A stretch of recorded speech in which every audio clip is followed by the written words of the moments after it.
Assalamualaikum warahmatullahi wabarakatuh. Perkenalkan, nama saya Fitria Ayuni Pratiwi dengan NIM 2122035. Di sini saya akan menyampaikan materi tentang hutang piutang, gadai dan hiwalah. Yang pertama yaitu hutang piutang, atau sering disebut dengan qard, yang menurut bahasa artinya memutus. Sedangkan menurut terminologi fikih adalah memberikan sesuatu kepada orang lain dengan syarat dikembalikan dalam jumlah yang sama dan dalam jangka waktu yang disepakati. Adapun dasar hukum hutang piutang yaitu terdapat dalam Quran Surah Al-Baqarah ayat 245. Yang mana dalam ayat ini menganjurkan kepada orang yang berpiutang untuk memberikan bantuan kepada orang lain dengan cara memberi hutang dan pahalanya akan dilipat gandakan oleh Allah. Dari sisi orang yang berhutang, diperbolehkan berhutang untuk hal-hal yang bermanfaat dalam memenuhi kebutuhan hidupnya dan mengembalikan pinjaman dengan jumlah yang sama. Adapun hukum hutang piutang. Hukum dasar berhutang mubah atau boleh, sedangkan memberi hutang sunnah karena membantu sesama. Hukum orang yang berhutang menjadi wajib dan hukum orang yang menghutangi juga wajib jika peminjam itu benar-benar dalam keadaan terdesak. Misalnya hutang beras bagi orang yang kelaparan, hutang uang untuk biaya pengobatan, dan lain sebagainya. Hukum memberi hutang bisa menjadi haram jika terkait dengan hal-hal yang melanggar aturan syariat. Misalnya memberi hutang untuk membeli minuman keras, berjudi, dan sebagainya.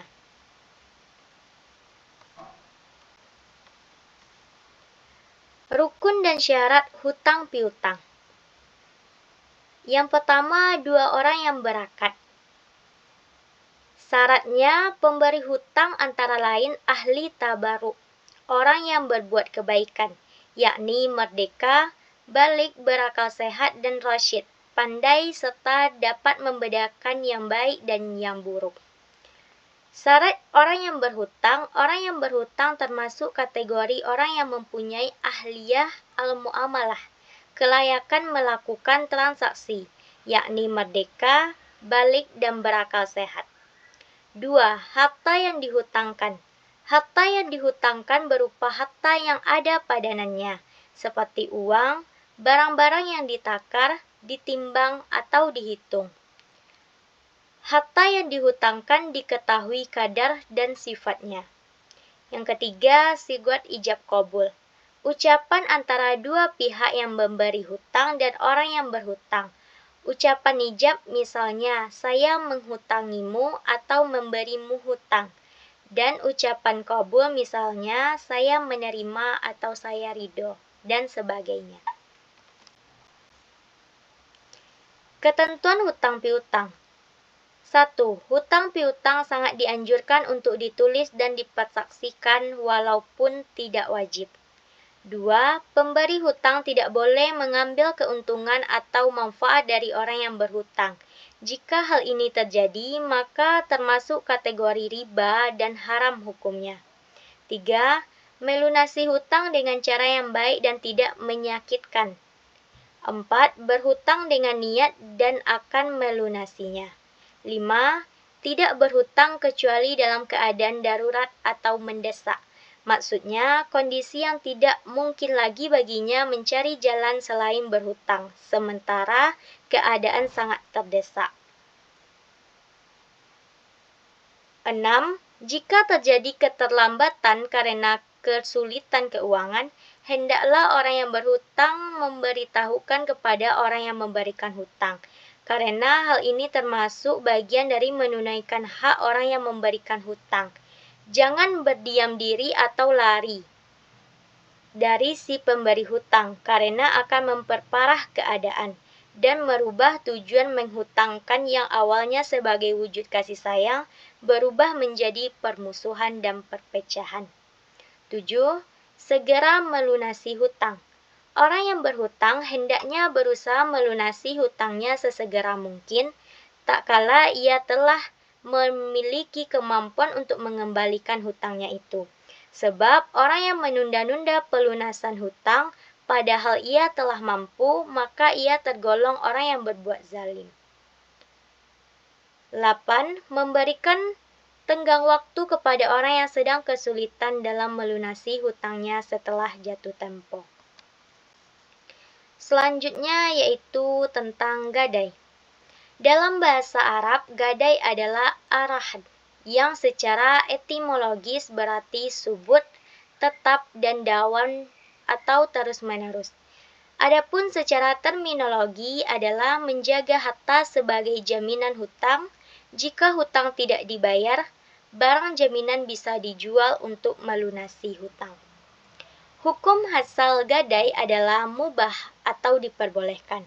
Hal ini berdasarkan dalil dalam Quran Surah Al-Baqarah ayat 283. Rukun dan syarat gadai. Rukun adalah unsur-unsur yang wajib ada dalam setiap transaksi atau akad. Jika ada salah satu unsur tidak ada, maka akad itu menjadi fasad atau rusak.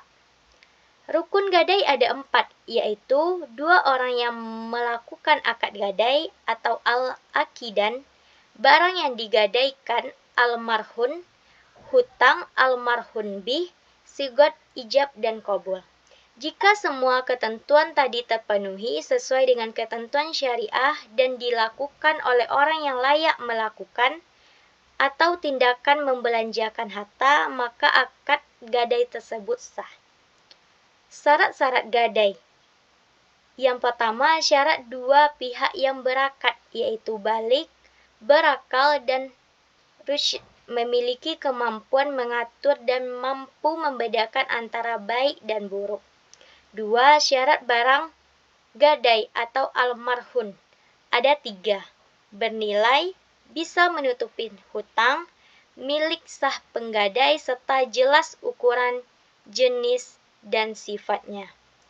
Adapun syarat hutang, hutang yang sah dan wajib dibayar. Ketentuan umum dalam gadai. Yang pertama, barang yang digadaikan harus memiliki nilai ekonomi, tidak boleh dari barang haram atau yang tidak bisa diperjualbelikan.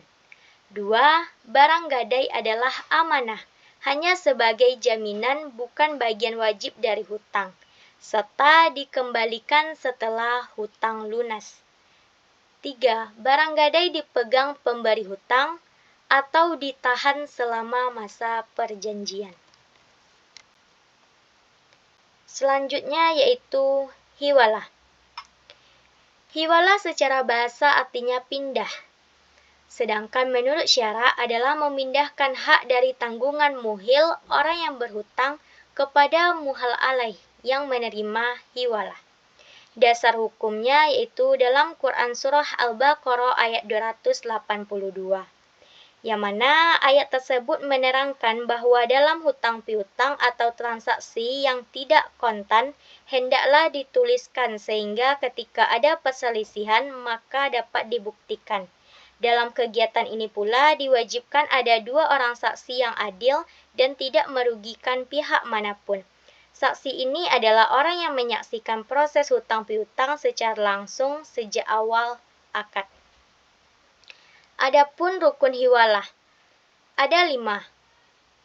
Muhil, orang yang berhutang atau pihak pertama. Muhal, orang yang berpiutang atau pihak kedua. Muhal alai, orang yang menerima hiwalah atau pihak ketiga.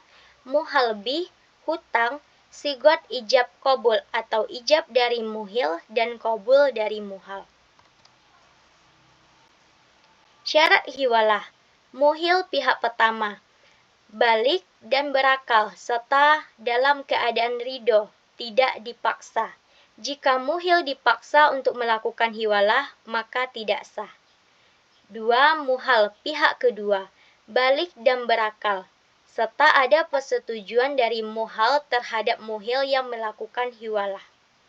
3. Muhal alaih atau pihak ketiga, balik dan berakal, serta ada persetujuan atau ridho dari muhal alaih. 4.